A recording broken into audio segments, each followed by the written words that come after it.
Hello दोस्तों, आप लोगों का स्वागत है पगला एक्सप्लेन चैनल पे। और तोड़ दिया ना मेरा दिल मुझे ये बता के कि इस मानवा के पहले से ही 4-5 बॉयफ्रेंड है और उसके साथ वो घूम रहे हैं। साला तुम लोगों से मेरा सब देखा नहीं जाता ना, इसीलिए हर बार बता देते हो कि पहले से ही एक्सप्लेन है। हरिओम, ये दुख खत्म काहे नहीं होता भी।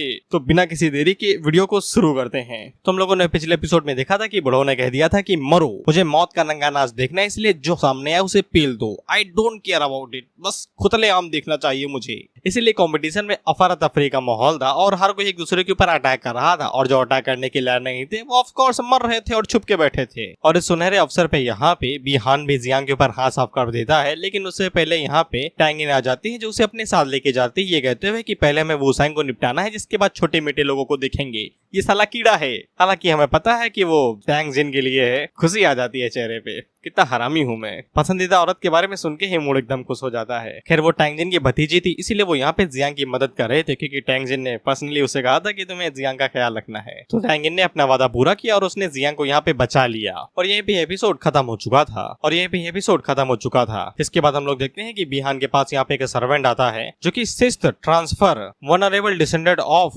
हुआयांग छो का डिसाइपल था और वो यहाँ पे फ्लैग लेके आया था सिर्फ बिहान के लिए। वफादारी देख रहे हो तुम इनकी। बाय द वे इसके जो फादर है वो यहाँ पे बिहान के ग्रैंडफादर के सबऑर्डिनेट है, इसलिए वो यहाँ पे अपनी वफादारी दिखा रहा है। हालांकि बिहान मना कर देता है, ये कहते हुए झंडे में क्या करूंगा भाई, कहाँ गाड़ूंगा मैंने, मेरे लिए कुछ और करो। और ऑफ कोर्स ये जियांग का जीना हरामी करना चाहता था। वहीं पे टैंगिन को चिंता हो रही थी कहीं जियांग को ये लपेट ना ले, इसलिए वो इसी बारे में सोचते है कि मुहानक्यू और लू यहाँ पे उसकी मदद करे ताकि वो जिंदा बच सके। इसके बाद हम लोग लू को देखते हैं और मुहानक्यू को, और इन लोगों ने यहाँ पे झंडे ढूंढ लिए थे। जियांग में लोगों से ये कहता है कि तुम दोनों यहाँ से तुरंत दफा हो जाओ, साला मैं जा रहा हूँ किसी काम से, मुझे दिखाई न देना रास्ते में। साला महिला मित्र अपने साथ हो तो फिर अपने से ज्यादा उसकी चिंता करनी पड़ती है। उसी टाइम पे इन लोगों के ऊपर आतिशबाजी हो जाती है, जिससे वो टेबल ही टूट जाता है। जियांग आगे से कहता है, कौन हो भी, अभी तक दिवाली भी वापस नहीं है, झंडे लेने के लिए आए हो तो ले जाओ यार, दोबारा ढूंढ लेंगे, बस खूना खच्चर ना करो यहाँ पे। मुहान के लड़ने के लिए रेडी हो जाती है और ये ड्रैगन निकाल लेती है अपने पास से। खैर ये वही कुत्ता था जो अभी बिहान से मिलके ही आया था और फ्लैग दे रहा था। इन लोगों को इसके बारे में पता था कि यहाँ पे अपनी एबिलिटी को आग के अंदर बदल के उन्हें तीर की तरह फायर कर सकता है। इसके बाद ये करता भी वही और इन लोगों के ऊपर आग की तीर फेंक के मारता है। इस पे जियांग भी आगे से फाइट बैक करता है, ये कहते हुए कि भाई डेथ कोटा चल रहा है, मारोगे तो मार खाओगे यार, और मैं क्या कर सकता हूँ।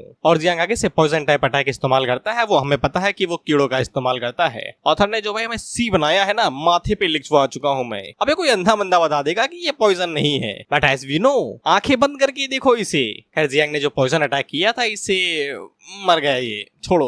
वह जैसे ये धमाका होता है तो वहाँ के आसपास लोग भागते हुए कहते हैं कि साला कहीं भी जाए कोई ना कोई हमारी बुंडे के अंदर घुसा ही रहता है, कहाँ जाए हम। वहीं पे हम लोग बुढ़ो और गुआंग को देखते हैं जो कि कैमरा से ये सब कुछ देख रहे थे। और इन लोगों ने भी भाई यहाँ पे इंडियन जुडिशरी की तरह आंखों पे काला कपड़ा बांध रखा है। इन्हें भी नहीं दिखाई दे रहा कि वो साला इन कीड़ों का इस्तेमाल कर रहा है पॉइजन की जगह पे। इन्हें ऐसा ही लगता है कि ये हिडन पॉइजन टाइप प्रोफेशन है। खैर बुढ़ो यहाँ पे गुआंग से कहता है कि जाओ और जाके कुछ स्पेस टाइप ग्रेट मास्टर्स को यहाँ पे लेके आओ ताकि इमरजेंसी के जरिए हम लोग कुछ को यहाँ पे टेलीपोर्ट कर सके, नहीं तो ये साले एक दूसरे को मारते ही रहेंगे। इस पे गुआंग भी भागते हुए कहता है कि जल्दी से लेके आता हूँ, क्या पता है बुढ़ो का मन बदल जाए, अगर ऐसे ही चलता रहा तो फिर कई सारे लोग अपनी जान से हाथ धो बैठेंगे। लेकिन उसी टाइम पे बुढ़ो गुआंग को दोबारा रोक लेते हैं तो उसे लगता है कि ये दोबारा अपना मन बदल लेगा। साला बुढ़ापे में यही होता है, कभी भी मन बदल जाता है। और आपस में खून खराबा कम नहीं था तो फिर बुढ़ो आगे से कहते हैं कि फ्लैग के पास 3rd रैंक टॉप टायर बीस्टो को छोड़ दो, जब भी कोई झंडा लेने के लिए जाएगा तो वो आपस में ही मर जाएंगे। मतलब ये मूव बढ़िया था, क्योंकि अगर आसपास 20 रहेंगे झंडे के पास में तो फिर जो पावरफुल जीनियसेस है वो यहाँ पे नॉर्मल को नहीं मारेंगे। इसके बाद हम लोग दोबारा गैंग बैंग को देखते हैं जहाँ पे इन तीनों ने वुसांग को दोबारा घेर लिया था। फिर वुसांग इन लोगों से साफ कह देता है कि 3 बार बोल चुका हूँ कि मेरे पीछे ना आओ, नहीं मार सकते तुम मुझे। अगर मेरी मुंडी सटा के मैं तो तीनों के सर आपस में लड़ा दूंगा और तीनों के सर पे गुल्लू निकल आएगा, फिर तीनों तुम अपने अपने बाप की औलाद कहलाओगे। जाओ जाके झंडे इकट्ठा करो ना, काहे मेरे पीछे पड़े हो यार, चैन से जी लेने दो मुझे। इस पे बिहान आगे से कहता है ना ना ना ना, हम तोहरा के सबसे पहले मर गए। लेकिन उसी टाइम पे यहाँ पे अनाउंस किया जाता है कि जियांग जन ने किसी को मार दिया है, वही जो आग की तीर चला रहा था। इस पे ये सभी हैरान हो जाते हैं कि फर्स्ट किल यहाँ पे जियांग ने किया है। फिर बिहान को समझ में आ जाता है कि जियांग इतना भी कमजोर नहीं है जितना उसे लगता है। मतलब आग का तेज चलाने वाला कमजोर था, लेकिन इसके बावजूद उसकी एबिलिटीज इतनी तो कम नहीं थी कि वो इतनी जल्दी मारा जाए। फिर टैंगिन को भी यकीन हो जाता है कि जियांग उससे ज्यादा स्ट्रॉन्ग है, क्योंकि वो भी यहाँ पे योंग को इतनी जल्दी नहीं मार सकती है। फिर बीफेंग आगे से कहता है ऐसा लगता है कि वुसांग के बाद में उसकी भी फील्डिंग सेट करनी पड़ेगी। इस पे वुसांग आगे से कहता है वाओ, एक और बंदा निकल आया भाई, अब तो इससे भी मुलाकात करनी पड़ेगी मुकालात के साथ बाद में अब ये लोग चौथी बार में अपना गैंग बैंग शुरू कर पाते कि इससे पहले इनके पास दोबारा नोटिफिकेशन आता है और उन्हें बताया जाता है कि 10 यहाँ पे थर्ड रैंक बीस्टो को छोड़ दिया गया है और उनके ऊपर यहाँ पे फ्लैग लगे हुए हैं। अगर तुम उन्हें मार के उनकी बॉडी से फ्लैग ले लेते हो तो फिर तुम्हें एक्स्ट्रा रिवॉर्ड मिलेगा। और अगर तुम्हें याद हो तो ये पूरा कॉम्पिटिशन यहाँ पे रिवॉर्ड्स के लिए ही हो रहा है, बेसिकली रिसोर्स बांटते हैं ये। तो फिर अगले सीन में ये तीनों यहाँ से कट लेते हैं क्योंकि रिसोर्स ज्यादा जरूरी है, किसी की फील्डिंग सेट करने से भी ज्यादा। उसंग आगे से कहता है कि ये बुढ़ऊ साला मुझे चैन से लड़ने भी नहीं देगा। वहीं पे जो रिवॉर्ड यहाँ पे मॉन्स्टर को मारने के बदले में दिए जा रहे थे वो काफी ज्यादा अच्छे थे, इसलिए जियांग भी एक दो मॉन्स्टर मार के यहाँ पे रिवॉर्ड लेना चाहता था। अब इनकी किस्मत काफी ज्यादा अच्छी थी, तो फिर उसी टाइम पे एक मॉन्स्टर भी इनके पास आ जाता है और प्लस में वो पहले से ही पॉइजन था और बेचारा नशे में था, इसलिए झूम रहा था झूम बराबर कहते हुए। ऑफकोर्स जब मुंह में ही लड्डू रखा हो तो फिर चबाएगा कौन नहीं, इसीलिए जियांग भी अटैक करने के लिए आगे बढ़ता है, लेकिन उससे पहले ही कोई उस मॉन्स्टर के ऊपर अटैक करता है और किल चुरा लेता है। ये अटैक करने वाला बिहान था और बिहान ने इस मॉन्स्टर को पहले ही पैरालाइज कर दिया था और वो जियांग से कहता है कि यार मेरे भाई को भी मारते हो, मेरे चेले को भी मारते हो और साला मेरा ड्रैगन भी मारते हो, ये तो गलत बात है ना, ट्रिपल किल थोड़ी ना दूंगा मैं। इस पे जियांग आगे से हमला करते हुए कहता है जाओ यार। लेकिन बिहान का जो विंड शॉट स्लैश था वो इतना ज्यादा पावरफुल था कि वो यहाँ पे जियांग के पॉइजन को भी काट देता है और वो जियांग से कहता है मुझे पता था कि यहाँ पे पॉइजन टाइप से निपटना काफी ज्यादा टफ होता है, लेकिन मेरी शॉट के सामने कुछ भी नहीं टिक पाता। लेकिन जियांग तो जियांग भाई वो आगे से पॉइजन मिस्ट का इस्तेमाल करते हुए यहाँ पे पॉइजन मिस्ट ड्रैगन बना लेता है। इससे वो बिहान के ऊपर हमला करने की कोशिश करता है, तो बिहान भी आगे से अपनी शॉर्ट एनर्जी को इकट्ठा करता है और आगे से forbidden technique azure lotus short immortal technique का इस्तेमाल करता है और वहाँ पे बहुत बड़े लोटस को बना देता है, यानी कि कमल को, जो पूरी की पूरी शॉर्ट एनर्जी से बना हुआ था और वो पूरे एरिया को यहाँ पे ब्लॉक कर रहा था और साथ ही में जियांग के विजन को भी। लेकिन जियांग के लिए सुनहरा अवसर की तरह था, क्योंकि अगर विजन ब्लॉक हो जाएगा तो फिर किसी को कुछ पता ही नहीं चलेगा। और उसी शॉर्ट एनर्जी के नीचे हम लोग नाइन को देखते हैं जो कि शॉर्ट एनर्जी पे ले जा रहे थे। ये कहते हुए ये मंद मोहक खुशबू पेट में गुड़गुड़ कर देती है।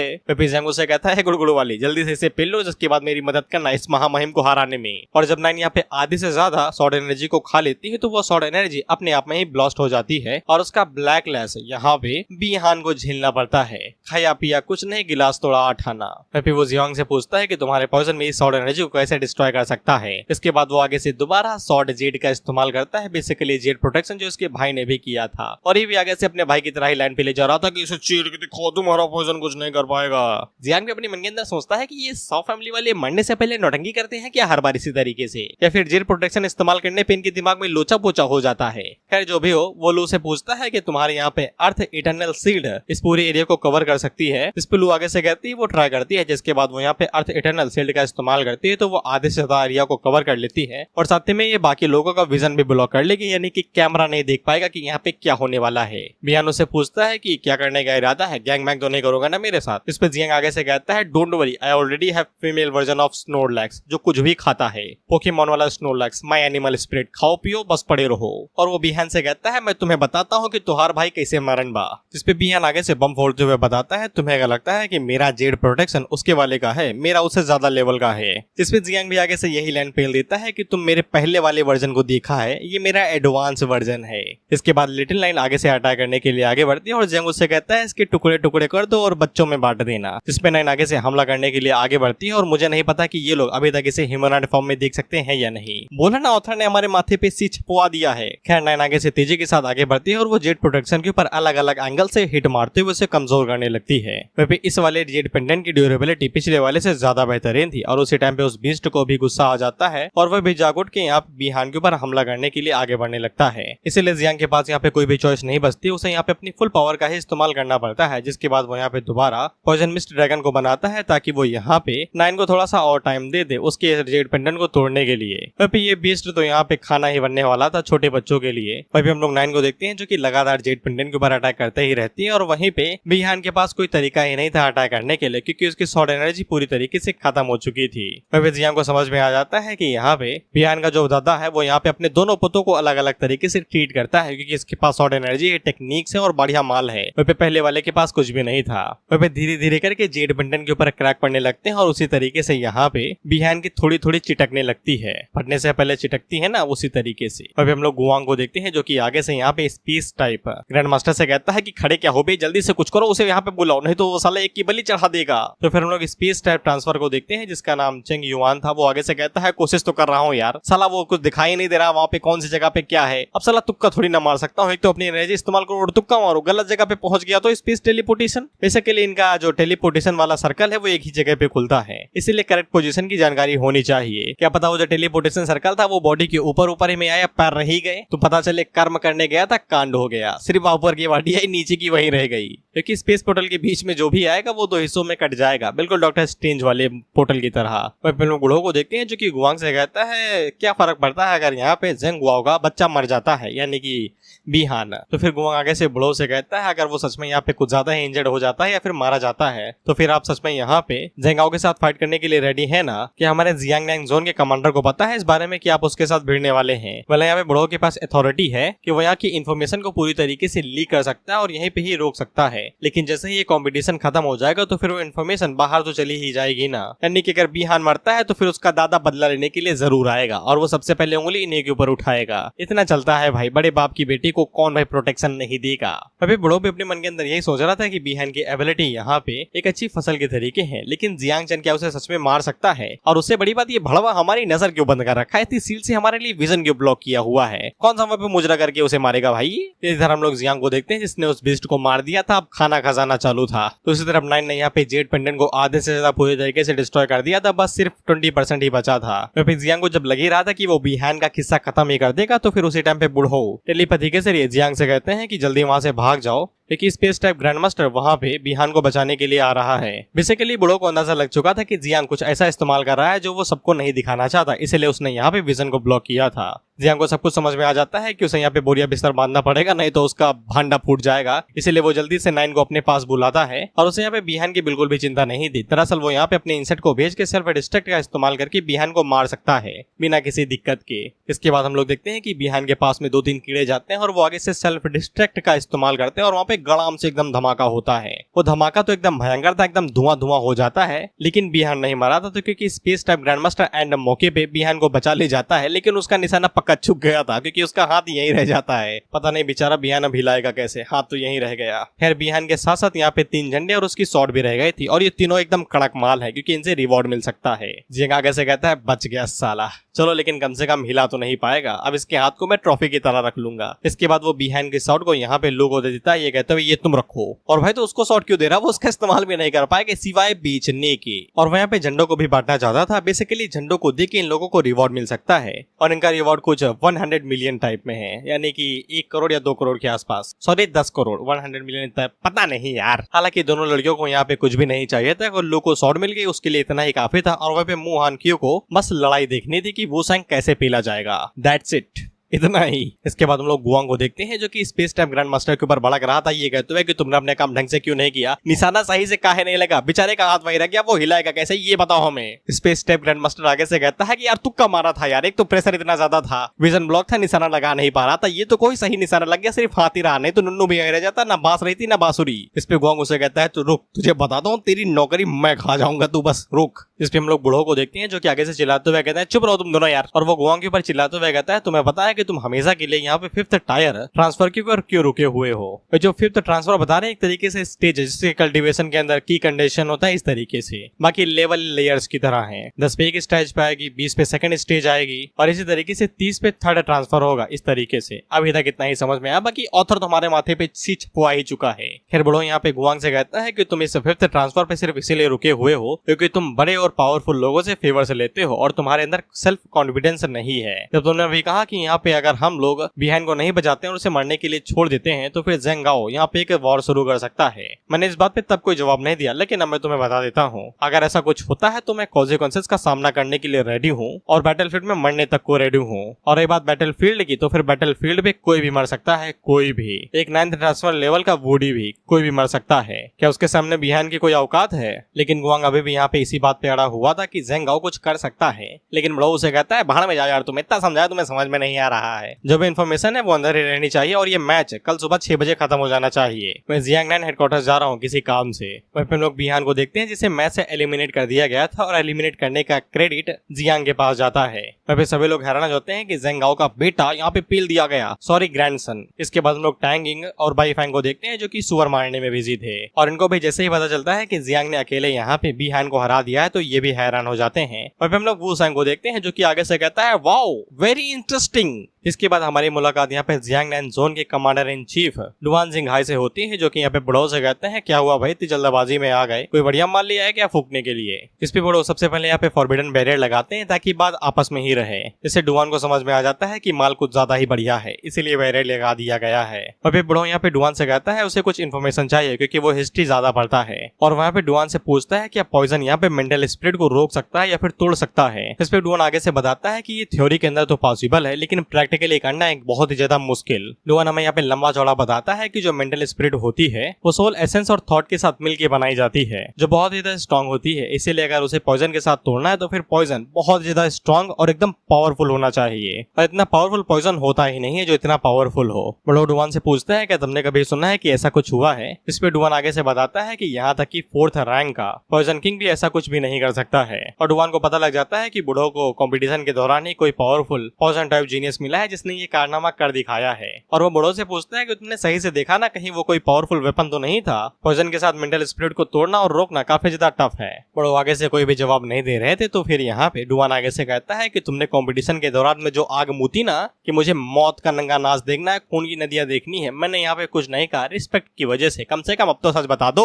इस पे बूढ़ो आगे से एक और सवाल पूछते हैं क्या ऐसा हो सकता है कि पॉइजन के पास खुद की सोचने की शक्ति हो। इस पे डुआन आगे से कहता है माल फूका है ना तुमने, गांजा और गुलाब जामुन एक साथ लपेटा है ना तुमने, तभी इतना ज्यादा बोल रहे हो तुम। और डुआन आगे से बताता है कि ऐसा नामुमकिन है सिर्फ तब तक जब तक पॉइजन सिर्फ दिखावा ना हो, यानी कि डिस्गाइसिंग, यानी कि दिखावा भेस बदलना। इस पे इन दोनों को एक चीज क्लियर होती है, वो लोग आगे से कहते हैं कि सच में ये बात है क्या। तो डुआन आगे से कहता है हाँ मैं भी यही सोच रहा हूँ। और दोनों आगे से बताते हैं ऐसा लगता है कि हम लोग यहाँ पे जीरो रेन रिकॉर्ड को थोड़ा सा पास आ चुके हैं। सिर्फ 9 मियास्मा विंग्स ही एक ऐसा कैटास्ट्रोफिक इंसेक्ट है जो कि यहाँ पे खुद को पॉइजन मिस्ट के अंदर बदल सकता है। 9 मियास्मा विंग्स है यहाँ पे अबायस के अंदर पैदा होते हैं, एकदम गहराई के अंदर, अंधेरे के अंदर, और यही एपोकलिप्स की वजह बनते हैं और दुनिया को डिस्ट्रॉय करते हैं। बड़ो आगे से एकदम सीरियस हो जाते हैं। 9 मियास्मा विंग्स के बारे में सुन के उन्हें ऐसा ही लगता है कि ईच एंड क्लैमिटी इन्हीं की सर पे आ गिरी है। हालांकि डुआन आगे से कहता है चिल ब्रो, फट गई क्या तुम्हारी, ऐसे कीड़े काफी टाइम पहले इंस्टिंक्ट हो चुके हैं, अब उनका इस दुनिया में होना नामुमकिन सा ही है। इस पे बुढ़ो आगे से कहता है साले ने सिंडी लगा दी, जिसके बाद वो तुरंत यहाँ से चला जाता है ये कहते हुए सब कुछ यहाँ पे खत्म हो चुका है, मुझे जो जानना था मैं जान चुका हूँ। डुआन आगे से कहता है कम से कम उस कीड़े के बारे में बता दो जिसके बारे में तुम इन्वेस्टिगेट कर रहे थे, कहीं तुम्हें पावरफुल टेला वेला मिल गया क्या। इसके बाद बढ़ो अपने स्पेस के अंदर आ जाते हैं जहाँ पे वो जियांग के बारे में ही सोच रहे थे कि जियांग का डिवाइन रैंक टैलेंट ही इतना काफी है कि वो उसे यहाँ पे हंटिंग लिस्ट के टॉप पे ले जा सके, लेकिन इसके बावजूद उसके पास कुछ फॉरबिडन पावर्स भी हैं जो कि उसका सर धड़ से मुंडवा सकती हैं इस डाजिया रीजन के अंदर। और हमें पता चलता है कि बुढ़ो के पास जो 2 डिसाइपल थे उनमें से एक जी गैंग था, और जी गैंग ने यहाँ पे पर्सनल रिक्वेस्ट की थी बुढ़ो से कि वो जियांग का ख्याल रखे, और अगर वो जियांग को अपना तीसरा डिसाइपल बना लेते हैं ये और भी ज्यादा बढ़िया रहेगा। बुढ़ो आगे से कहते हैं साला हरामी जी गैंग साले को डिसाइपल का बना लिया, उसने मेरे सर में मुतना शुरू कर दिया है, आए दिन देखो परेशानी खड़ी करते रहता है, अब ये लाद दी साला फॉरबिडन पावर, कहां से झेलूं मैं ये सब कुछ। खैर जो भी हो वादा किया है तो निभाना पड़ेगा ही। इसके बाद वो आगे से एक मैसेज निकालते हैं और उसे अपनी दूसरी डिसेबल की तरफ सेंड कर देते हैं क्योंकि उन्हें जियांग को प्रोटेक्ट करना ही है क्योंकि वो जवान दे चुके हैं। खैर इनकी दूसरी डिसेबल फीमेल थी जिसका नाम होंग याओ था। मैसेज के अंदर यहाँ पे बुढ़ो ने होंग याओ से यही कहा था कि तुम्हें यहाँ पे रूइन नंबर 0 पे जाना है और वहाँ पे इन्वेस्टिगेट करना है 9 मियास्मा विंग्स को लेके, ये तुम्हारी जूनियर की सेफ्टी के लिए, इसलिए कोई भी गलती ना करना। दरअसल वो कंफर्म करना चाहते हैं कि जियांग के पास जो फॉरबिडन पावर है कहीं वो 9 मियास्मा विंग के साथ रिलेटेड तो नहीं है, क्योंकि ऐसी फॉरबिडन पावर ज्यादातर होस्ट के ऊपर हावी हो जाती है जिससे बहुत बड़ी क्लैमिटी आ जाती है और दुनिया का सर्वनाश कर देती है। इसके बाद वो गुआंग के पास आ जाते हैं जहाँ पे सब कुछ तो खत्म हो चुका था, अब सिर्फ एक ही बीस्ट बाकी था जिसके बाद ये पूरा कंपटीशन यहीं पे ही खत्म हो जाएगा। वह वाईफेंग और टैंग इन दोनों एक साथ काम करें उस बचे हुए बीस्ट को मारने के लिए। वह वुसेंग ने 3 बीस्टों को अकेले ही उन तीनों को निपटा दिया। बड़ो यहाँ पे जियांग के बारे में पूछते हैं तो गुआंग आगे से बताता है कि उसने 2 मार दिए हैं और तीसरा हम लोग अब रिलीज करने वाले हैं, सॉरी नवा रिलीज करने वाले हैं। इसके बाद हम लोग 9वें बीस्ट को देखते हैं जो कि जियांग के ग्रुप की तरफ ही आगे बढ़ रहा था, तो जियांग आगे से बच्चों को रिलीज करता है जो कि इस बीस्ट को आगे से खाने लगते हैं। वहीं हम लोग 9 को देखते हैं ये मौज काट रही है पूरी तरीके से खाना दबा के मिल रहा है। खैर 9 जैसे उस बीस्ट को मार के खा जाती है तो फिर उसका लेवल अप हो जाता है, वो 21 से 22 पे आ जाती है। लेकिन उसी टाइम पे उन लोगों को साइड से बहुत ज्यादा पावरफुल एनर्जी महसूस होती है, तो लोग आगे से अपनी अर्थ सील्ड का इस्तेमाल करती है उस पंच को ब्लॉक करने के लिए, लेकिन फोर्स इतनी ज्यादा थी कि उसकी सील ही टूट जाती है और दोनों लड़कियां पीछे हवा में जा गिरती हैं। जियांग आगे से अपनी मिस्ट का इस्तेमाल करता है उस पंच की फोर्स को ब्लॉक करने के लिए, लेकिन वो उसे ब्लॉक नहीं कर पाता है और पीछे गिर जाता है।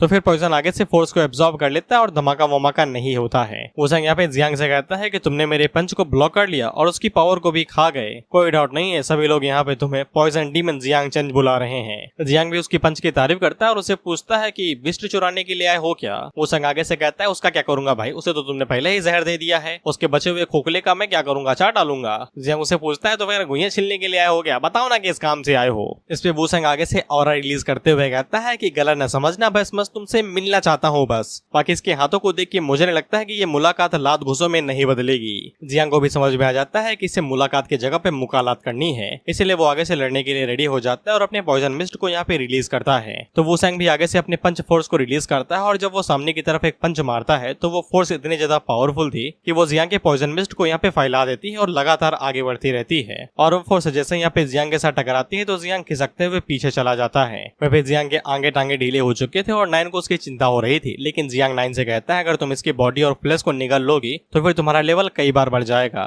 लेकिन नाइन यहाँ पे कुछ अनएक्सपेक्टेड कहती है। वो जियांग से कहती है कि वो वूसंग को नहीं हरा सकती है, लेकिन वो जियांग के लिए मरने को रेडी है। वह जब जियांग पीछे मुड़ के नाइन की तरफ देखता है तो वो पहली बार काफी ज्यादा घबराई हुई थी। इससे जियांग को समझ में आ जाता है कि वो यहाँ पे नाइन को लड़ने नहीं दे सकता है, अब यहाँ पे सिर्फ सेल्फ डिस्ट्रक्शन ही लास्ट ऑप्शन बचा है। जियांग नाइन से कहता है अगर तुम लड़ नहीं सकती हो तो फिर सोचो मेरे पास कुछ अपने तरीके हैं। जियांग यहाँ पे नाइन को मरने नहीं दे सकता है, नहीं तो सब कुछ खत्म हो जाएगा भाई, रिप्रोडक्शन कौन करेगा भाई बच्चों का, अगर वो ही खत्म हो जाएगी। फिर जियांग के आगे टाले ढीले हो चुके थे तो वूसंग उससे कहता है थक गया क्या भाई, तुम्हें देख के तो बिल्कुल भी नहीं लगता कि तुमने साओ हैन को हराया होगा, सॉरी बी हैन को हराया होगा। जियांग उससे कहता है अभी पता चल जाएगा। जिसके बाद वो आगे से यहाँ पे लाइफ क्रिएशन टैलेंट का इस्तेमाल करता है और जड़ों को कंट्रोल करते हुए वूसंग को चारों तरफ से कवर कर लेता है। लेकिन वूसंग इससे बिल्कुल भी हैरान नहीं था, वो आगे से कहता है डिवाइन टैलेंट वाओ। और वो जियांग से कहता है कि इसी तरीके से तुमने यहाँ पे बी हैन को हराया था ना, उसे सील्ड के अंदर फंसा के। अभी हम लोग गुआंग को देखते हैं जो कि बुढ़ो से कहता है कि साले ने दोबारा हमारे विजन को ब्लॉक कर लिया है। बुढ़ो आगे से कहता है ये मरवाएगा मुझे। पे गुआंग को ऐसा लग रहा था कि जब वूसंग और जियांग भिड़ेंगे तो सब कुछ एकदम नॉर्मल रहेगा, कोई दिक्कत नहीं है।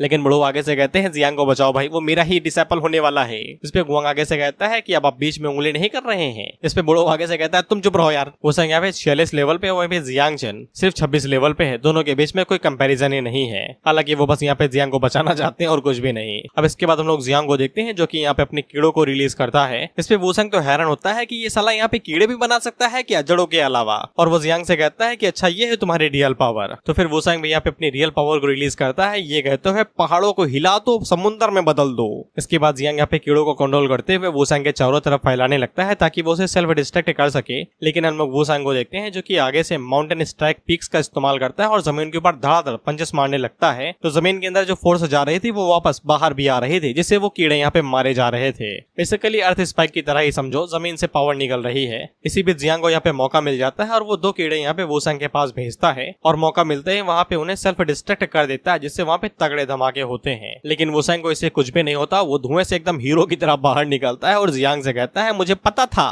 तुम इसी तरीके से 100 बिहान को हराओगे, लेकिन मैं उसके जैसा बिल्कुल भी नहीं हूँ। इसके बाद वो आगे से जियांग के ऊपर हवा में ही पंचेस मारने लगता है, लेकिन उसकी पंचेस की फोर्स जियांग के ऊपर जब आती है तो वो बिल्कुल एंटी ग्रेविटी की तरह जियांग के ऊपर फोर्स डाल रही थी, जिससे वो लगातार नीचे की तरफ दबते जा रहा था। वह जो वूसंग है वो वुडी का डिसेंडेंट है और वुडी का लेवल इतने समय यहाँ पे 9th ट्रांसफर रैंक का है, यानी कि उसका लेवल कम से कम 90 के आसपास होगा। फिर जियांग ने यहाँ पे 2 कीड़े फोड़े, लेकिन वूसंग को उससे कुछ भी नहीं हुआ, साले को खरोच तक नहीं आए। इसलिए जियांग को यहाँ पे अपने जितने भी कीड़े हैं उन सभी को रिलीज करना पड़ेगा ताकि वो मास डिस्ट्रक्शन कर सके। इसी तरीके से वो यहाँ पे जी सकता है या फिर उम्मीद है। इसलिए वो शुरुआत में सबसे पहले 10 कीड़ों को फोड़ता है, जिससे वूसंग तुरंत पीछे हटता है और जियांग मौके की तलाश में तुरंत अपनी जड़ों को कंट्रोल करते हुए यहाँ पे वूसंग को पकड़ने की कोशिश करता है। लेकिन वूसंग आगे से हाथ के एक झोंके से ही यहाँ पे उन जड़ों से एकदम साइड में कर देता है, जैसे कि हवा मार दी हो। मक्खी मच्छर नहीं भगाते हम लोग बिल्कुल वैसे। और वो जियांग से कहता है कि बैटल खत्म हो चुका है, अब इसकी और ज्यादा जरूरत नहीं है। जिस पे जियांग आगे से कहता है ए रे अमरेंद्र बाहुबली, इका का मतलब बा। जिस पे वूसंग आगे से कहता है कि तुम मेरे लिए एक वर्दी अपोनेंट हो, तुमने मुझे मजबूर किया अपनी 80% पावर इस्तेमाल करने के लिए। मैं तुमसे दोबारा लड़ने के लिए वापस आऊंगा जब तुम और ज्यादा स्ट्रॉन्ग हो जाओगे। भड़वे वो पहले से ही 26 लेवल पे और तू 46। एक चीटी को मसलने के बाद अगर तू उससे कहेगा कि तू बाहुबली है तो वो चीटी तेरी बुंड में ही काटेगी ना। लेकिन जियांग आगे से कहता है कि तुमने तो कहा था कि तुम अपनी जिंदगी शर्त पे लगा रहे हो, तो फिर तुम मुझे ऐसे ही जाने दोगे सिर्फ अपने लिए एक वर्दी अपोनेंट ढूंढ के। अरे पागल, जान बची तो लाखों पाए, लौट की फुद्दू घर को आए। सड़क पे नहीं लेटते वो कुचलने के लिए, काहे अपन जिंदगी दाव पे लगा रहे हो, छोड़ रहा है तो जाने दो उसे। तो वो संग आगे से जमाई लेते हुए कहता है फक ऑफ, मैं जा रहा हूँ सोने, तुम बाढ़ में जाओ, मुझे कोई फर्क नहीं पड़ता।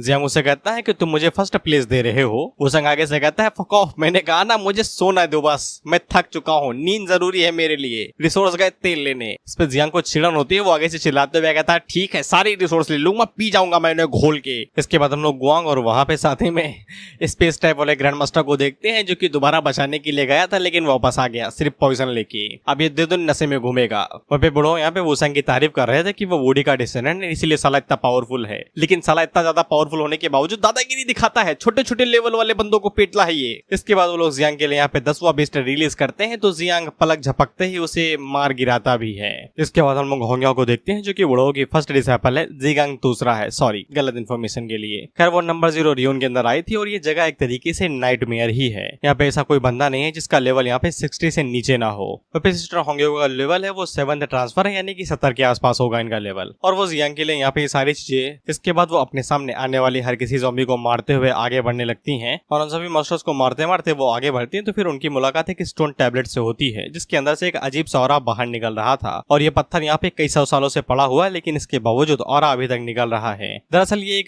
कोई नॉर्मल सा स्टोन नहीं, डेटाबेस स्टोन था। बेसिकली SSD या फिर स्टोरेज समझ लो यार। होंगे आगे से डिवाइन सेंस का इस्तेमाल करते हुए इसको एक्टिवेट करती है, तो फिर उसे यहाँ पे एशियंट रेड इंसेक्ट्स की जितनी भी इंफॉर्मेशन होती है वो सभी मिल जाती है। और उन्हीं में से उसे यहाँ पे 9 मियासा विंग्स इंसेक्ट के बारे में भी इंफॉर्मेशन मिल जाती है। इन क्रीचर्स के बारे में बताया जाता है, तो ये 9 हेल्स के एकदम एक्सट्रीम लैंड के अंदर पैदा होते हैं, और उन्होंने यहाँ पे इंसानियत के लिए चौथी बार कयामत लाई थी, जो कि 1400 में हुआ होगा। और ये कयामत इतनी ज्यादा बड़ी थी कि इंसानियत बस मिट ही गई थी, बस बच गई कैसे तैसे। चूहे जो हैं, हम सर्वाइवल के लिए कुछ भी कर सकते हैं। हम इनके बारे में और भी बताया जाता है कि इनकी बॉडी यहाँ पे पर्पल और ब्लैक होती है, इनके पास 9 पंख होते हैं पीठ पे, और इनके पास फ्लाइंग टेरिटरी पॉइजन भी होता है। इसको वो ट्रांसफॉर्म करके यहाँ पे पर्पल मियास्मा भी बदल सकते हैं, और ये पॉइजन किसी भी चीज को तोड़ सकता है, किसी भी चीज को, चाहे वो मेंटल स्पिरिट हो या फिर स्पेस स्पिरिट ही क्यों ना हो, या फिर स्पेस डायमेंशन ही क्यों ना हो। जिससे होंगियाओ को समझ में आ जाता है कि जियांग यहाँ पे फॉरबिडन एग्जिस्टेंस लेके घूम रहा है। इसे के लिए 9 मियास्मा विंग्स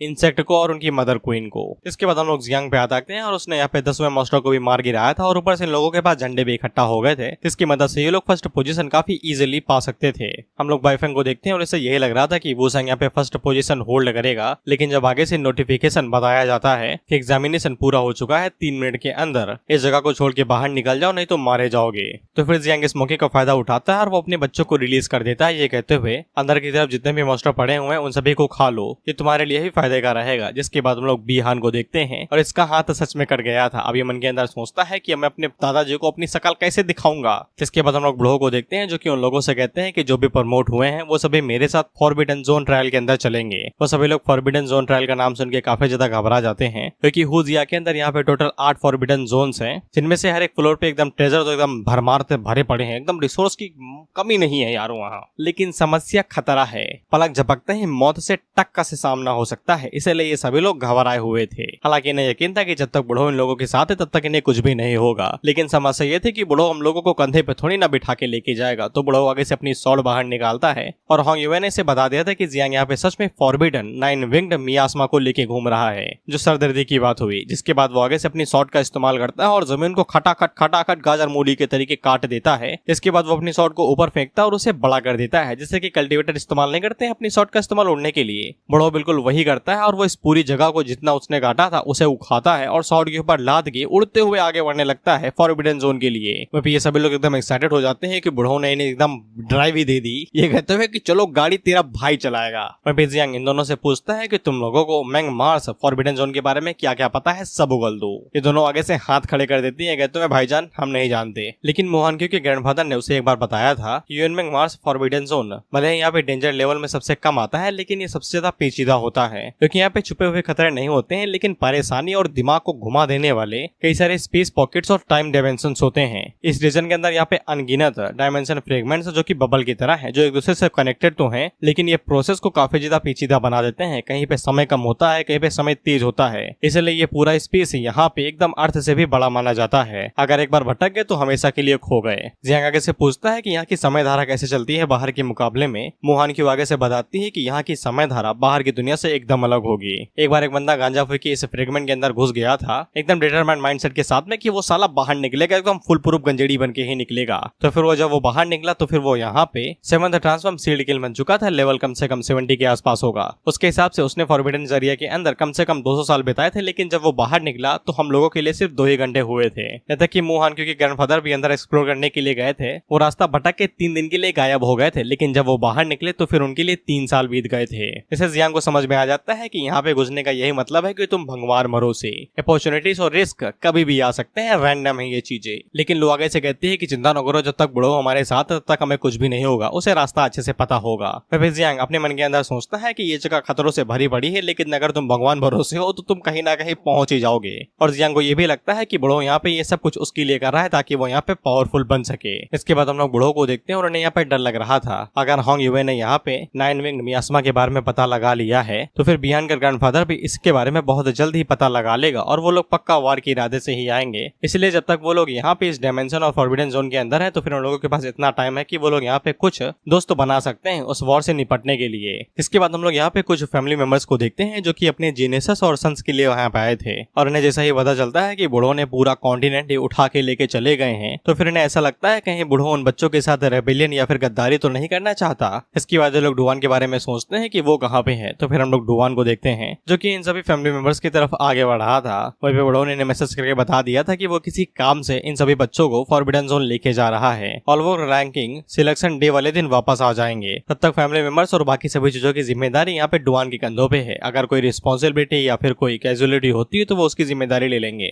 डुवान आगे से कहता है ये बुढ़ा पक्का गांजा पी के मुझे सब दे दे रहा है, साला मेरा सर दर्द हो रहा है इसकी जिम्मेदारियां उठाते उठाते। इसके बाद डुवान यहाँ पे जैसे ही आता है तो वो सभी फैमिली मेंबर्स यहाँ पे डुवान से कहने लगते हैं कि हमारे बच्चे कहाँ हैं, अगर उसे खुश हो गया तो फिर तुम जानते हो ना क्या होगा। डुवान आगे से कहता है बोलती बंद रखो, जिन पैरों से आओ उन्हीं पैरों से वापस लौट जाओ, इससे पहले कि मैं तुम्हारी गुद्दी लाल कर दूं। सिलेक्शन वाले दिन वो सभी वापस आ जाएंगे, तब तक कोई भी चिल्ला पिल्ली नहीं, भाग जाओ यहाँ से। और फिर डुवान अपने मन के अंदर सोचता है कि भले ही ये सब कुछ यहाँ पे उस दमदार लड़के बारे में हो जिसको तुमने ढूंढा है, लेकिन फिर भी क्या इतनी जल्दबाजी ठीक थी, फॉरबिडन जोन ही लेके चले जाओ वो भी सब बच्चों को। इसके बाद यहाँ पे डुवान को 9 विंग्ड मियास्मा के बारे में याद आता है कि बुढ़ो ने कुछ ऐसा कहा था, तो फिर उसे भी यहाँ पे अब शक होने लगता है। अभी बुढ़ो ने एक मैसेज यहाँ पे जियांग के लिए भिजवा दिया था और वहाँ पे जियांग को बता देते हैं कि जियांग के पास अपने कुछ टैबू है और एकदम सीरियस मैटर है, इसे मैं उसे लेके फॉरबिडन जोन जा रहा हूँ और कुछ टाइम के बाद वापस आऊंगा। जब तक हम लोग बाहर आते हैं तब तक तुम यहाँ पे कुछ दोस्त ढूंढने की कोशिश करो और कुछ सील्ड किंग्स को भी, क्योंकि जब हम वापस आएंगे तो फिर हमारा सामने एक बहुत बड़े बैटल से भी हो सकता है। वहाँ पे जियांग का आगे से सर दर्द होने लगता है क्योंकि जियांग ने यहाँ पे कई सारे कांड किए थे। उसने जो आग वाले तीर वाले बंदे को मारा था वो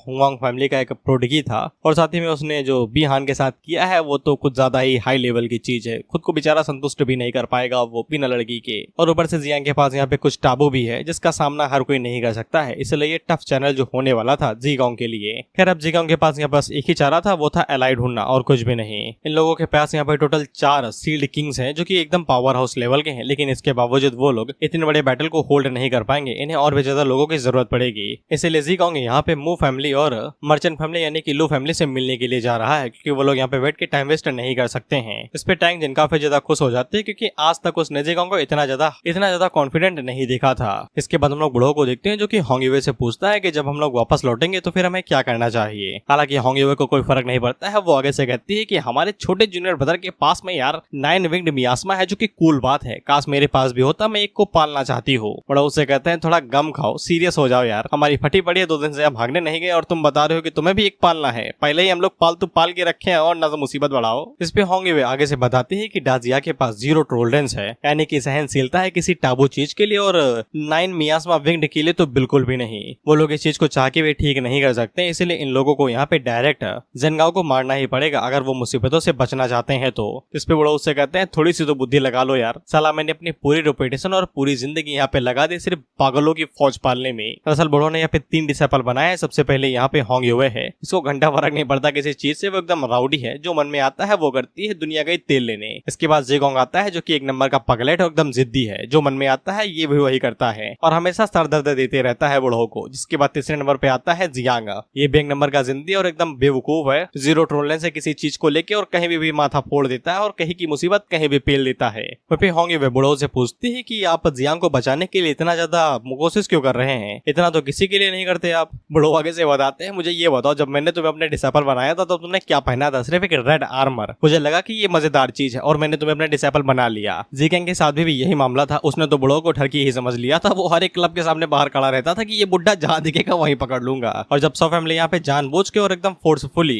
टैंग जिन की शादी करने वाली थी तो फिर जियांग सीधा उसे रोकने के लिए चला गया था और तब यहाँ पे बूढ़ो ने अपनी जिंदगी दांव पे लगा दी थी सिर्फ उन दोनों की लाइफ बचाने के लिए। यहाँ तक कि वो उस टाइम पे इतने ज्यादा सीरियस थे कि वो किसी को भी 2 हिस्सों में काट सकते थे बिना किसी दिक्कत के। और यही फीलिंग जियांग के लिए भी है, ये बदलती नहीं है। अगर वो होंग यूए से मिले या फिर जियांग से, जब भी वो जियांग से मिलते हैं तो फिर फिर उन्हें एकदम सेम ही फीलिंग महसूस होती है। अगर जियांग उनका डिसाइपल है तो फिर वो उसे बचाने के लिए कुछ भी करेंगे। जिसपे होंगे वे बूढ़ों से कहती है, हमें पता है कि आप बाहर से पत्थर दिल हो लेकिन अंदर से एकदम मुलायम हो, एकदम खीर की तरीके। आप अपने डिसाइपल को बचाने के लिए कुछ भी करेंगे। बूढ़ों आगे से कहते हैं, मक्खन न लगाओ, काम की बात बताओ कि हम लोग उसे कैसे बचा सकते हैं। इस पे होंगे वे आगे से बताती है, अगर उन लोगों को यहाँ पे जियांग को बचाना है तो फिर सिर्फ इसका एक ही रास्ता है और वो है great Jia highest military commander को अपनी साइड करना, द सुप्रीम इनविंसिबल वुसेंग के grandfather the martial god Jiang Juanji. इसके बाद हम लोग एक बैटलफील्ड को देखते हैं और पता नहीं ये किस जाति के साथ भिड़ रहे थे, लेकिन बूढ़ों काफी ज्यादा पावरफुल थे और एक पंच मार के ही वहाँ पे सभी लोगों को मार देते हैं। और यही वो इनविंसिबल जुआनजी हैं जो आगे से चीखते हुए कहते हैं, अगर कोई भी यहाँ पे ग्रैंड जिया के ऊपर हमला करने की कोशिश करेगा तो उसकी लाश यहाँ से बाहर जाएगी। अभी पहले मैंने यहाँ पे वुडी का डिसेंडेंट बताया था, लेकिन बड़वे ट्रांसलेटर ने इसे चेंज कर दिया है। मेरी गलती नहीं है। वुसेंग का जो डिसेंडेंट था वो वुडी है ना, तो इसका नाम जज कर यहाँ पे जुआनजी कर दिया है। दोबारा कहूंगा, बड़वे ट्रांसलेटर की गलती है, मेरी नहीं। वह भी जुआनजी को महसूस होता है कि बड़ो उसके साथ मेंटल कनेक्शन करने की कोशिश कर रहे हैं, जबकि उन्हें पता था कि वुसेंग यहाँ पे उस कंपटीशन के अंदर फर्स्ट प्लेस हासिल करेगा। इसलिए वो बड़ो से पूछते हैं, यहाँ पे काहे लिए आए हो, कहीं वुसेंग के साथ कुछ गड़बड़ तो नहीं हो गई। इस पे बड़ो से बताते हैं कि मैं यहाँ पे तुम्हारे साथ एक डील करने के लिए आया हूँ और वुसेंग को कुछ भी नहीं हुआ है। इस पे बड़ो यहाँ पे जुआनजी को बताते हैं कि उन्होंने जियांग को अपना नया डिसाइपल बना लिया है। उसके पास भले यहाँ पे डिवाइन क्रिएशन टाइप का टैलेंट है, लेकिन उसके पास यहाँ पे कुछ टाबू भी है, 9 मियास्मा विंग्स। इसीलिए वो किसी भी कीमत पे उसे प्रोटेक्ट करना चाहते हैं। हालांकि जुआनजी आगे से कहता है, अगर वो चीज टाबू है तो फिर हमें उसे तुरंत ही मार देना चाहिए, उसे बचाने के बारे में सोच ही क्यों रहे हो, तुम्हें क्या लगता है कि मैं खाली बैठा हूँ क्या। जिस पे बड़ो उसे कहते हैं कि तुम सच में इरादा बना चुके हो क्या, तो जुआनजी आगे से कहता है कि शर्तें बताओ। इस पे बूढ़ो यहाँ पे फॉरबिडन जोन के अंदर कोई हॉल के बारे में बताते हैं। ये कहते हुए कि मैं वुसेंग को वहाँ पे लेके जा रहा हूँ और उसे कुछ कमाल का दूंगा। इसलिए जुआनजी को यहाँ पे लालच आ जाता है, क्योंकि अपने बच्चों की तरक्की कौन ही नहीं देखना चाहेगा। और वैसे उस फॉरबिडन जोन के अंदर कई सारे ट्रेजर्स भरे पड़े हैं, अगर वुसेंग को कुछ मिल जाता है तो फिर उसी की तरक्की होगी।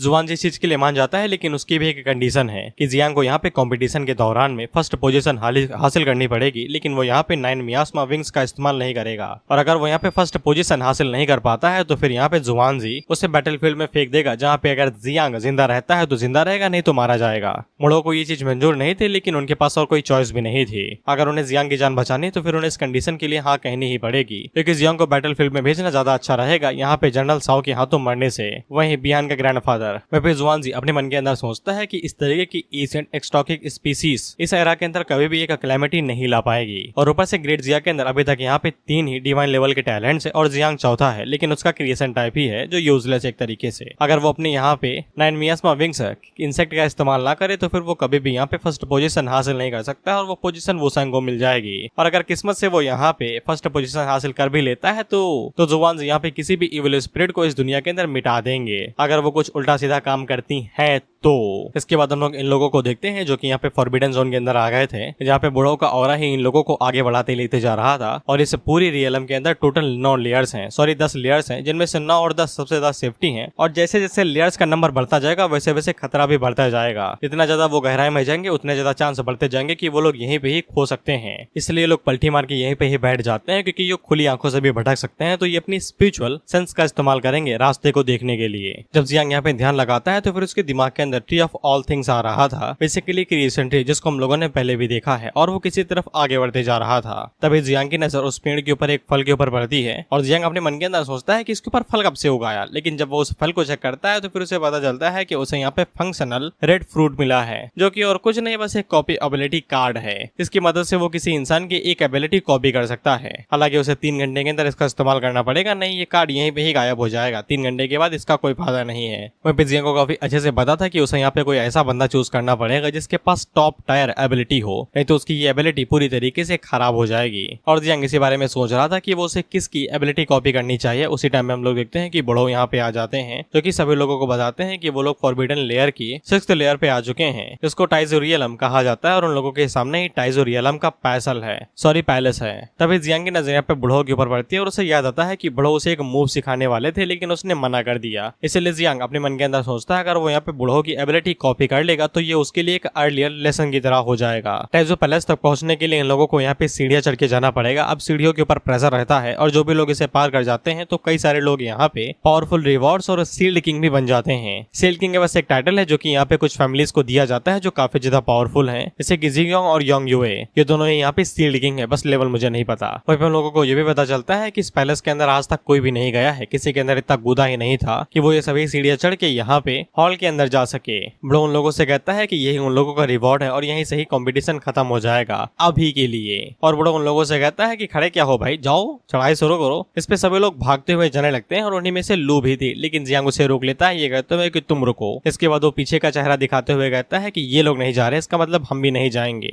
इस पे लोग यहाँ पे बैठ के मेडिटेट करने लगते हैं और ये यहाँ पे अपनी लिमिट सेट कर रहे थे कि ये कितना आगे बढ़ेंगे। बेसिकली खुद की पावर के ऊपर डिपेंड करता है कि तुम कितना चढ़ पाते हो। ज्यादा जोर दोगे तो फिर तस्रीर भी फट सकती है। वह बूढ़े लोगों के पास आता है और वो इनसे कहता है बुरा नहीं है, आराम से बैठ के करो, कोई दिक्कत नहीं है, आराम से चढ़ाई कर देना। वह जियांग आगे से अपने कॉपी एबिलिटी कार्ड का इस्तेमाल करता है और वो मन के अंदर बस यही दुआ करता है कि बूढ़ों ने इसे झूठ ना बोला हो, उसके पास कम से कम यहाँ पे हेवन स्प्लिटिंग ब्लेड टेक्निक हो। जब जियांग यहाँ पे आगे से कार्ड इस्तेमाल करता है तो एबिलिटी सच में यहाँ पे कॉपी होने लगती है, यानी कि बूढ़ों ने झूठ नहीं बोला। अब यहाँ पे एक चीज भी है कि जो एबिलिटी कॉपी होगी वो अपग्रेडेड रहेगी या फिर डाउनग्रेडेड, ये किस्मत के ऊपर डिपेंड करता है। इसके बाद यहाँ पे कॉपिंग प्रोसेस जैसे जैसे बढ़ती जाती है तो हम लोग देखते हैं कि जियांग यहाँ पे अलग ही समय में चला जाता है। बेसिकली वो सपनों की दुनिया के अंदर चला जाता है जहाँ पे वो प्रैक्टिस करेगा। इसको तुम एक तरीके से वीआर वर्ल्ड ही समझ लो, वर्चुअल रियलिटी। क्योंकि जियांग यहाँ पे जब बूढ़ों को देख रहा था तो फिर वो बूढ़ों में खुद ही बदल जाता है। इसके बाद जियांग की ट्रेनिंग यहाँ पे शुरू होती है। 10 साल बीत जाते हैं, 20 साल बीत जाते हैं, 40 साल बीत जाते हैं और इसी तरीके से और भी कई सारे साल बीत जाते हैं और जियांग आखिरकार जाके यहाँ पे हेवन स्प्लिटिंग ब्लेड टेक्निक को सीख लेता है। और जब वो एक बार में स्लैश मारता है तो वो जमीन के साथ साथ यहाँ पे आसमान को भी चीर देता है। और जियांग हम लोगों को बताता है कि एक आदमी खुद को यहाँ पे अर्थ के हिसाब से मनाता है, इसके बाद अर्थ उसको हेवन के हिसाब से बनाती है। इसके बाद हेवन यहाँ पे खुद ब खुद दाव में बदल जाता है। और ये जो बुड्ढा है ये और कोई नहीं जियांग ही है, बस वीआर वर्ल्ड है जहाँ पे वो कॉपी एबिलिटी करने के लिए आया और ये एबिलिटी यहाँ पे अपग्रेडेड वर्जन थी, डाउनग्रेडेड नहीं थी। बेसिकली वो यहाँ पे हेवनली स्प्लिटिंग ब्लेड को अब यहाँ पे 4 फॉर्म्स के अंदर यूज कर सकता था, जबकि बूढ़ो सिर्फ एक ही फॉर्म के अंदर कर पाते हैं। वहीं पे होंगे वे बूढ़ो से कहती है कि हमारे छोटे भाई के साथ कुछ गड़बड़ तो नहीं है ना, कहीं वो सो तो नहीं गया, सब लोग जा चुके हैं, बस यहीं पे बैठा हुआ है। बूढ़ो को भी यहाँ पे कुछ गड़बड़ लग रही थी। उसी टाइम पे हम लोग देखते हैं होंगे की जो शॉट थी वो आगे से हिलने लगती है जियांग के प्रति। सिर्फ होंगे की शॉट ही नहीं, यहाँ तक कि बूढ़ो की भी शॉट भी आगे से हिलने लगती है जियांग के लिए। लेकिन इन लोगों को ऐसा लगता है कि ये शॉट यहाँ पे ज़ीगोंग की वजह से हिल रही है। दरअसल ज़ीगोंग पहले एक बहुत अजीब तरीके का जीनियस हुआ करता था। उसे ऐसा लगता था कि यहाँ पे हेवन स्प्लिटिंग ब्लेड टेक्निक को बांट के और भी कई सारी फॉर्म्स के अंदर डिवाइड किया जा सकता है, लेकिन जब उसने यहाँ पे ये कल्टीवेट करने की कोशिश की तो वो बहुत बुरी तरीके से फेल हो गया और हमेशा के लिए एक लेवल पे ही अटक गया। इसलिए इन लोगों को यही लगता है कि यहाँ पे ज़ीगोंग ने सक्सेसफुली यहाँ पे इस टेक्निक को सीख लिया है कि वो इन टेक्निक को यहाँ पे अलग अलग मूव्स के अंदर भी ट्रांसफॉर्म कर सकता है, डिवाइड कर सकता है। लेकिन बड़ो अब यहाँ पे 50-50 थे। उन्हें भी लग रहा था कि ये ज़ीगोंग की वजह से भी हो सकता है और ये जियांग की वजह से भी हो सकता है, या फिर ये टाइजो हॉल का एक इल्यूजन भी हो सकता है। खैर इसके बाद जियांग खड़ा हो जाता है और वो चढ़ाई के लिए आगे बढ़ने लगता है। होंगे वे हम लोगों को बताती है कि चढ़ाई के लिए काफी ज्यादा मेहनत करनी पड़ती है, लेकिन इसका पहला कदम यहाँ पे काफी ज्यादा टफ होता है, क्योंकि पहले कदम में यहाँ पे इल्यूजन दिखाया जाता है जो कि इंसान के लिए सबसे ज्यादा घातक होता है। हर एक सीढ़ी के लिए यहाँ पे अलग अलग नियम है, किसी पे इल्यूजन दिखाया जाए पाए तो किसी पे प्रेशर दिया जाएगा और कोई हवा का झोंका देगा, बस ऐसे ही। कुछ लोग यहाँ पे जियांग के बारे में बात कर रहे थे कि ये भी चल रहा है, शायद से ये वो साइन को बराबर की टक्कर देगा। और फिर जियांग अपने मन के अंदर सोचता है कि पहला टेस्ट यहाँ पे इल्यूजन टेस्ट होगा, इसलिए उसकी मेंटल स्पिरिट यहाँ पे मायने रखेगी, लेकिन उसकी मेंटल स्पिरिट इतनी ज्यादा नहीं है। और जियांग जैसे यहाँ पे पहला कदम रखता है तो फिर उसे यहाँ पे ज़ेनगाओ का विजन आता है, जहाँ पे वो जियांग से बदला लेने के लिए आता है, ये कहते हुए कि तुम्हारी हिम्मत कैसे हुई मेरी 100 फैमिली के ग्रैंडसन को छूने की। इसके बाद वो एक ही स्लैश मारता है और यहाँ पे जियांग के पॉइजन को 2 टुकड़ों में बांट देता है, जिससे जियांग उड़ते हुए दूर जाके गिरता है। पे फेंग बाई, ज़ीगोंग और टैंगजिन यहाँ पे उसकी मदद करने के लिए आए थे, लेकिन ज़ेनगाओ उनके ऊपर एक स्लैश मारता है और उन्हें गाजर मूली की तरह काट के जियांग की आंखों के सामने उन्हें हमेशा हमेशा के लिए सुला देता है। इस पे इसकी चीख निकल जाती है। इल्यूजन के बाहर का सीन हम लोग देखते हैं तो ये एक ही जगह पे तन गया था और कांपते हुए रो रहा था। वह ये दोनों जियांग की परिस्थिति देख रहे थे और वहीं पे बड़ो आगे से बताता है कि जियांग के लिए यहाँ पे ये टेस्ट काफी ज्यादा टफ होने वाला है। वो बाकी जीनियसेस की तरह नहीं है जिनके पास यहाँ पे सपोर्ट रहता है, रिसोर्सेस उन्हें मिल जाते हैं फैमिली की तरफ से, इसलिए वो इस फर्स्ट राउंड में काफी ज्यादा बेहतर करते हैं और उनकी मेंटल स्टेट यहाँ पे काफी ज्यादा अच्छी रहती है। वह जियांग बचपन से ही अकेले था और अकेले ही पला बड़ा है, इसलिए उसके लिए ये ट्रायल काफी ज्यादा टफ होगा। वह होंगे को चिंता हो रही थी क्योंकि अगर जियांग यहाँ पे फर्स्ट पोजीशन हासिल नहीं करता है तो की शर्त की वजह से उसे यहाँ पे बैटलफील्ड में भेज दिया जाएगा, जहाँ पे वो मरेगा ये जीगा, ये उसकी स्ट्रेंथ के ऊपर डिपेंड करता है, चांसेस मरने के ज्यादा है बाय द वे। जिसके बाद हम लोग दोबारा इल्यूजन के अंदर आ जाते हैं तो इसने अपने घुटने टेक दिए थे। ये ज़ेनगाओ से कहता है मार दो मुझे, मैं जहाँ भी जाता हूँ मौत लेके जाता हूँ, मेरी वजह से सभी लोग यहाँ पे मारे गए, ये तो कुछ ज्यादा ही मेंटली वीक है। अब ऐसे कौन हार मानता है वे, बट प्लॉट है भाई, प्लॉट है। इसलिए अगले सीन में हम लोग देखते हैं कि यहाँ पे ऑल थिंग्स ऑफ ट्री आता है जो कि इस इल्यूजन को खत्म कर देता है। इससे जियांग इल्यूजन से बाहर आ जाता है और आगे से चिल्लाते हुए कहता है कि मैं इस इल्यूजन में कैसे फंस सकता हूँ, इतना ज्यादा कैसे घबरा सकता हूँ, क्योंकि तू मेंटली वीक है बे, इसलिए अब नौटंकी बंद कर चढ़ाई शुरू कर। और मैंने ये जो कठोर शब्दों में बोला, जियांग ये वाली चीजें अपने लिए मोटिवेशनल टाइप में बोलता है और चढ़ाई शुरू कर देता है। और ये जैसे जैसे चढ़ाई करे जा रहा था तो फिर से हर एक सीढ़ी पे रिवॉर्ड मिलते जा रहे थे। रिवॉर्ड एकदम रैंडम थे, फ्रेगमेंट मिल रहा था, आइटम मिल रहे थे, इक्विपमेंट मिल रहे थे, ऐसी ही कई सारी चीजें। हालांकि जियान इनका इस्तेमाल यहाँ पे पैसे बेच के एसेंस खरीदने के लिए करेगा ताकि वो कीड़ों को पाल सके। वहाँ पे जब भी यहाँ पे इल्यूजन वाला कोई भी अटैक होता है या फिर कोई भी ट्रिगर होता है तो यहाँ पे ट्री ऑफ ऑल थिंग्स उसे ब्लॉक कर देता है। ये तो प्लॉट आर्मर हुआ ना। वहाँ पे जियांग के पीछे जितने भी लोग थे उन्हें जियांग से ज्यादा उम्मीद नहीं थी, क्योंकि वो पहले इस सीढ़ी पे रो दिया था तो बाकी सीढ़ी पे तो वो हक भी देगा। जियांग को ये बातें सुनाई दे जाती हैं और उसके लिए ये छुरे की तरह थी, इसलिए वो सोचता है कि जलवा दिखाना पड़ेगा। वहाँ पे होंगी बूढ़ों से कहती है, इस तरीके से मुझे लगता है कि यहाँ पे हमारा छोटा भाई अपने लिए 10th स्पॉट को भी होल्ड कर पाएगा। जिस हिसाब से वो चल रहा है ऐसा लगता है कि वो सीधा 11वें या फिर 12वें नंबर पे ही मिलेगा। लेकिन तभी जियांग आगे से जलवा दिखाता है और ये सीढ़ियां एकदम मन मौजी तरीके से पास कर रहा था सीटी बजाते हुए। इस पे इन लोगों की चीखें निकल जाती है कि अभी ये तो हगे दे रहा था, अब अचानक से ये गाना बजाते हुए क्यों जा रहा है। वहाँ पे ब्लू और हान क्यू के बगल से भी निकलता है और वो इन्हें शुक्रिया कह के जाता है, जिसपे ये फिदा हो जाती है, कुछ तो काम करो भाई, कि सिर्फ लौंडे के पीछे ही भागती फिरोगी, कुछ तो काम धंधा करो।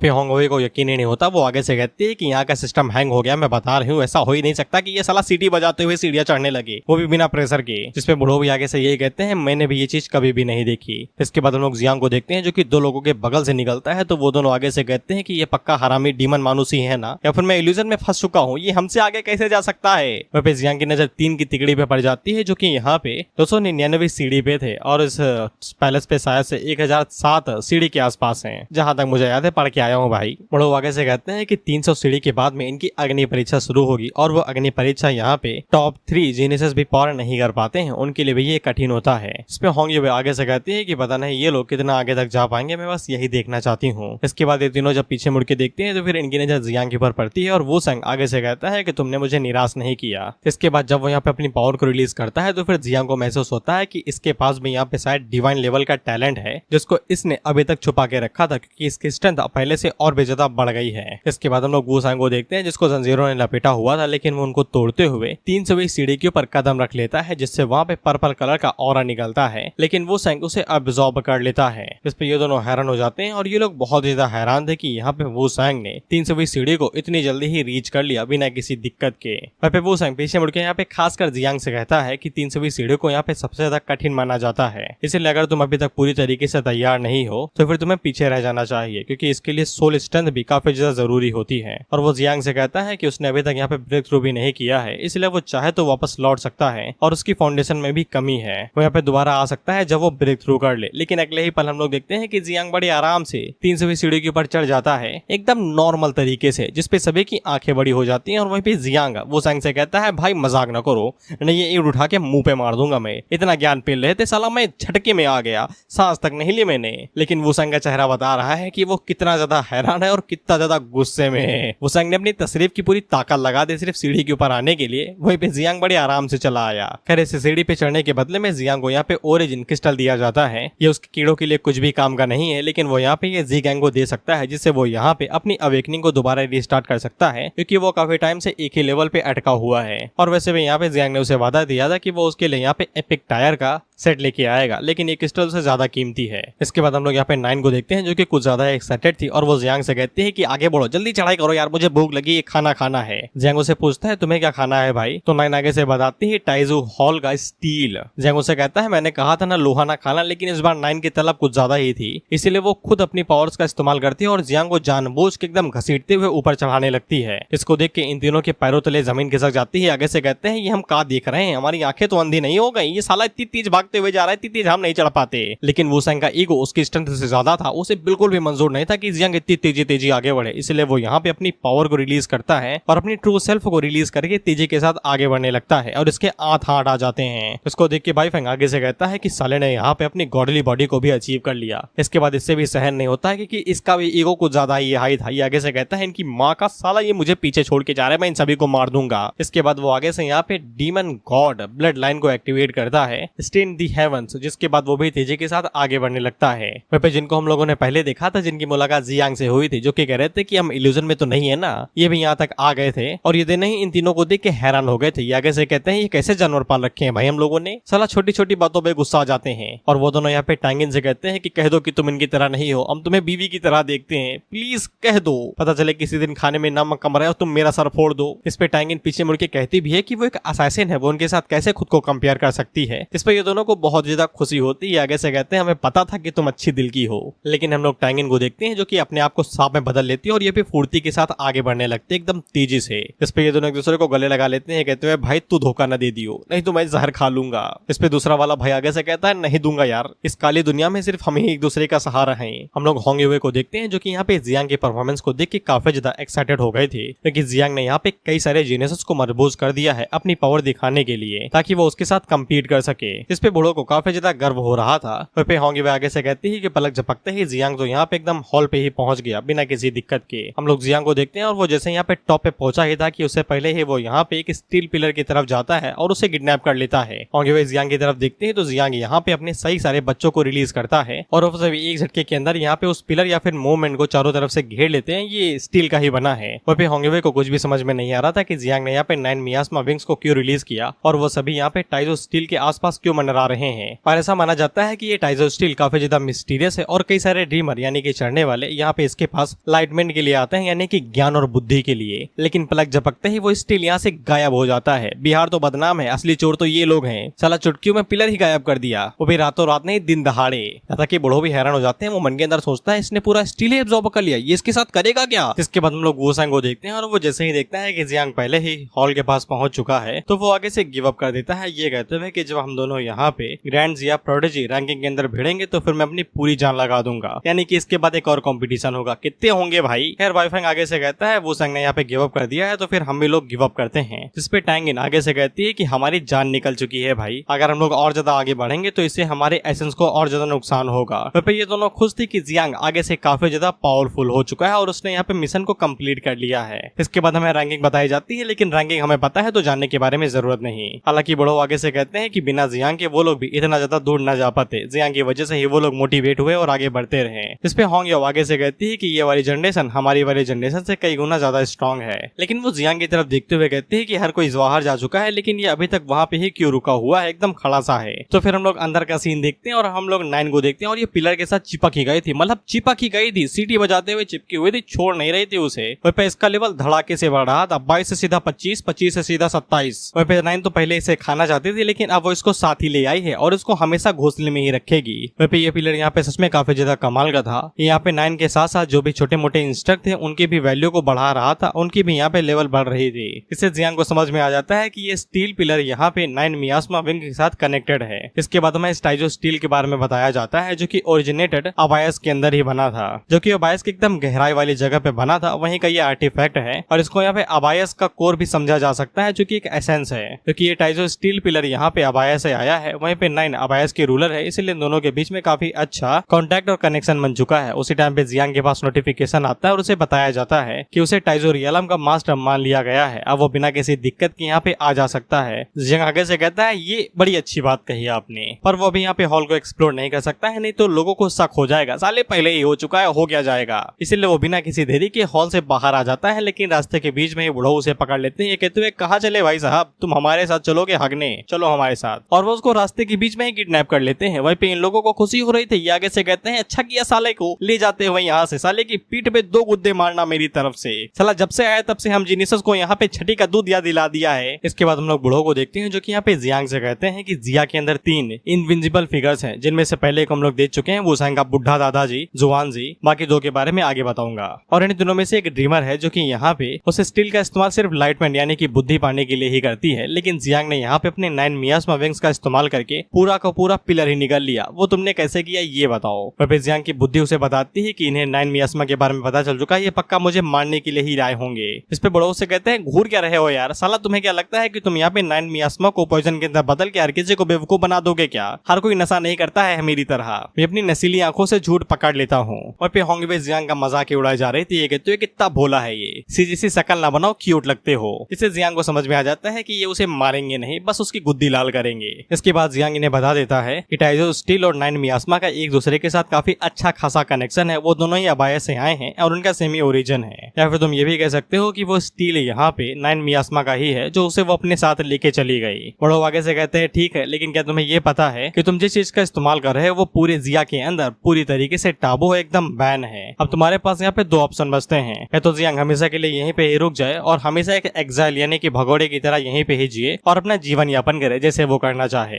दूसरा ऑप्शन ये बचता है कि जियांग यहाँ पे बुढ़ो के साथ वापस जाए और अपने सर्वाइवल के लिए कई सारे लोगों के साथ लड़ाई करे जो उसे मरा हुआ देखना चाहते हैं। यहाँ तक कि उसका सामना जनरल और 3 इनविंसिबल लोगों से भी हो सकता है जिनके बारे में बुढ़ो ने अभी बताया। इससे जियांग को समझ में आ जाता है कि बुढ़े ने उसकी मदद ही की है यहाँ पे ले आके, लेकिन क्यों, वो दोनों तो बस एक ही बार मिले हैं ना। वह भी होंगे वे जियांग से कहती है कि सोच क्या रहे हो भाई, सवाल पूछा गया है, जवाब दो जल्दी से। तो जियांग आगे से एकदम अच्छे बच्चे की तरह जवाब देता है कि उसके पास भले यहाँ पे टैबू है लेकिन उसने अभी तक यहाँ पे सिर्फ बुरे लोगों को मारा है, उसने कुछ भी यहाँ पे गलत नहीं किया है। जब उसने यहाँ पे कुछ भी गलत नहीं किया है तो फिर उसे भागने की जरूरत ही क्या है। जिसपे बूढ़ो आगे से खुश हो जाते हैं क्योंकि इन्हें जियांग से यही उम्मीद थी कि वो सही फैसला ही चूज करेगा, भागने की सिवा पे सामना करेगा। यहाँ तक कि वो ये भी कहते हैं कि जी गैंग भी तुम्हारे जितना अच्छा नहीं था तुम्हारे टाइम पे। इस पे जियांग बूढ़ो से पूछता है कि ये जी गैंग कहाँ से आ गए भाई। इस पे होंग यूवे आगे से बताती है कि अब से मैं तुम्हारी junior sister sorry senior sister और जी गैंग तुम्हारा जूनियर ब्रदर बिग ब्रदर हुआ, क्योंकि हम दोनों ही यहाँ पे फर्स्ट एंड सेकंड डिसाइपल हैं बूढ़ो के। इसके बाद हमें जी गैंग की एक और कहानी पता चलती है कि शादी तुड़वाने के बाद में उसे यहाँ पे कैंप से बाहर भिजवा दिया गया था। हालांकि बूढ़ो उसकी मदद करना चाहते थे लेकिन जी गैंग ने आगे से मना कर दिया क्योंकि वो बूढ़ो को यहाँ पे खींचना नहीं चाहता था। इससे जी गैंग को यहाँ पे सिटी छोड़ के जाना पड़ा और उसे सिटी के अंदर दोबारा कभी घुसने भी नहीं दिया, सिर्फ साउ फैमिली की वजह से। बूढ़ो यहाँ पे जियांग से कहते हैं कि तुम्हें चिंता की बिल्कुल भी चिंता नहीं करनी है, कोई फर्क नहीं पड़ता है कि वो लोग कितने पावरफुल है और उनके पास कितने जनरल्स हैं। जब तक तुम्हारी कर्म इच्छा एकदम साफ है तो फिर तुम्हें किसी से भी डरने की जरूरत नहीं है और मास्टर और डिसिपल होने के नाते हम एक साथ ही वहाँ पे जाएंगे और मैं तुम्हारे लिए रास्ता बनाऊंगा।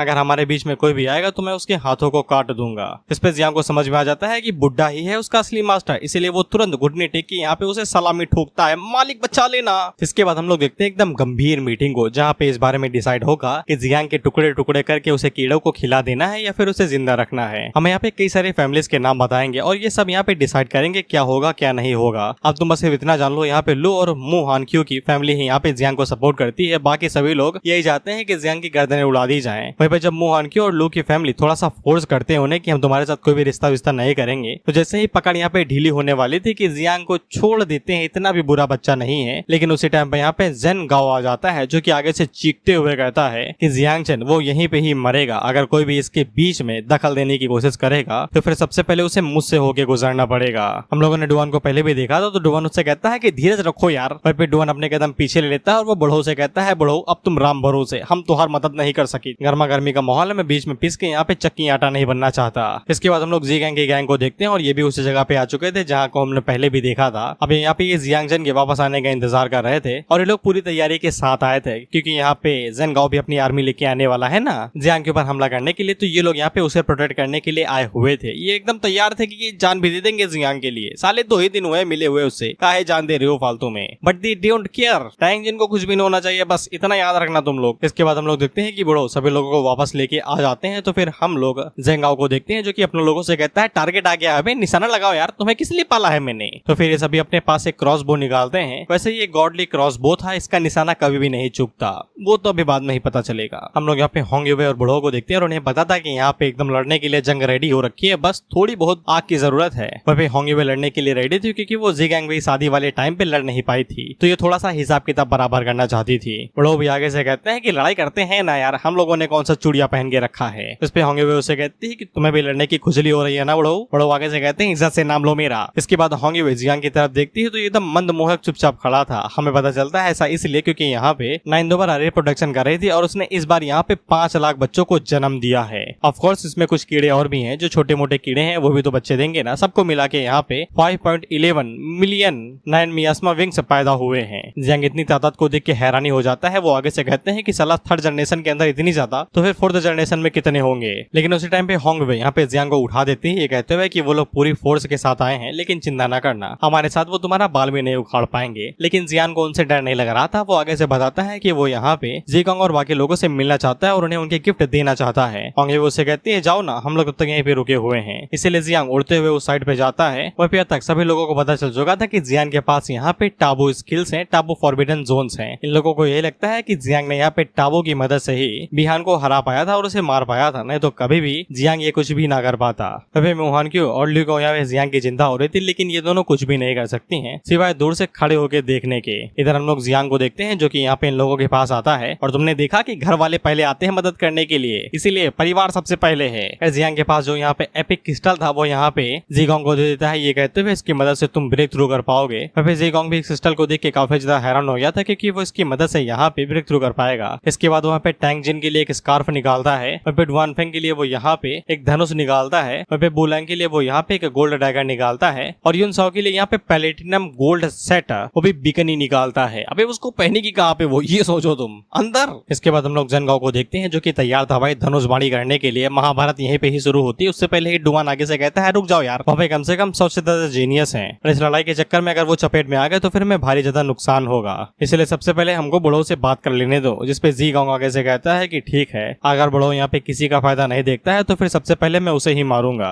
इसलिए डुआन आगे बढ़ता है और वो बुढ़ो से रिक्वेस्ट करता है कि जियांग को यहाँ पे दे दिया जाए, उसे सेक्रीफाइस करना ज्यादा बेहतर रहेगा क्योंकि अगर ये लोग आपस में लड़ते हैं तो फिर इन्हें बहुत ज्यादा नुकसान होगा और कई सारे लोग मारे जाएंगे। लेकिन हम लोग बुढ़ो को देखते हैं जो कि आगे से साफ कर देते हैं मुझे जिंदगी में कभी पछतावा नहीं हुआ तो आज भी नहीं होगा, और ये भी जान लो कि मैं यहाँ पे कम से कम 150 जीनियस लेके आया हूँ जिनको मैं यहाँ पे फॉरबिडन जोन लेके गया था और साथ ही मैं उनको यहाँ पे टाइजू हॉल का सैर भी करवा के लाया हूँ। अभी जो टाइजू हॉल की सैर थी इससे यहाँ पे कई सारे रिवॉर्ड और रिसोर्स भी मिले थे उन सभी जीनियस को। तो जो उन जीनियस की फैमिली थी वो सभी यहाँ पे कर्जे में आ जाते हैं बुढ़ो के, क्योंकि बुढ़ो ने यहाँ पे जो कारनामा उनकी फैमिली के लिए किया है आज तक किसी ने नहीं किया था। और अगर वो लोग यहाँ पे ऐसे ही यहाँ पे बुढ़ो के खिलाफ जाएंगे तो वो खुद की ही नजरों में बेइज्जत हो जाएंगे। मानवा का लॉजिक है भाई, कुछ भी नहीं कर सकते। इसलिए आधे से ज्यादा अब यहाँ पे बुढ़ो का सपोर्ट करने लगे थे कि जियांग को ना ही मारो तो ही ठीक है, बच्चा ही तो है। अतः कि डुआन भी उन लोगों से यही कहता है कि तुम लोगों ने देखा कि बुढ़ो ने कितना ज्यादा हम लोगों के लिए कंट्रीब्यूट किया है, हम लोग ऐसे कैसे यहाँ पे किसी के खिलाफ कुछ ऐसा कर सकते हैं। लेकिन हम लोग जेन गाओ को देखते हैं जो कि आगे से यहाँ पे अपनी सॉर्ड एनर्जी को रिलीज करता है और उन लोगों से कहता है चुप साला, इतना तो साला पार्टी के एमएलए नहीं पलटते हैं पार्टी जितना तुम लोग पलटे ले रहो, कभी इधर कभी उधर। जियांग जन यहाँ पे टाबो रूल्स को ओबे करता है, इसीलिए उसे यहाँ पे लॉ के हिसाब से मारना ही पड़ेगा।